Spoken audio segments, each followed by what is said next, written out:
So you get in your vehicle and you go to start it, it doesn't start. Don't just jump to assuming it's the starter, and I'll show you what to do. So it could be the ignition switch, it can be wiring, it could be a relay, a fuse. What you're gonna wanna do is come underneath the vehicle and locate the starter. I just got a drip of salty snow water in my eye. Here's our starter. This is our power going to the battery. This one right here, power from solenoid to starter. This is the S terminal. When you go to start it, it should have 12 volts. I took it right off of here. So your little wire, you want to test right in here for 12 volts.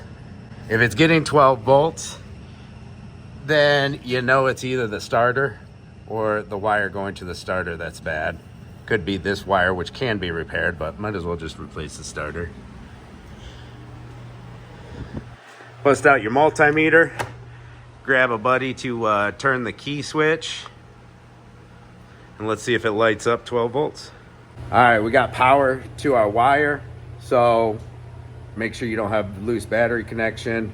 Your red power wire is good, so we know it's the starter. You don't just jump to conclusions on everything, be like, oh, it must be the starter, because every once in a while you get burnt.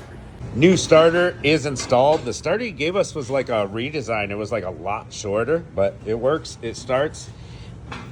This wire, when we went to take the negative off, because you should always take your negative off while changing a starter alternator, these wires just fell right out. Now we got them in there tight. You can see somebody's tried a at-home repair here. It looks like they lost some length. It's a little tight here.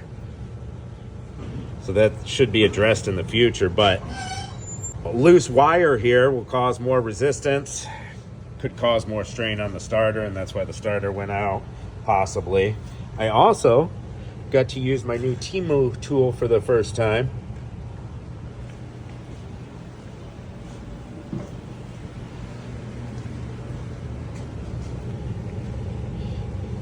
Right here on this wiring harness, had to take this off for another issue, but it worked perfectly to get down in between here and pop that Christmas tree off. So first day having the tool, and I already got to use it on something.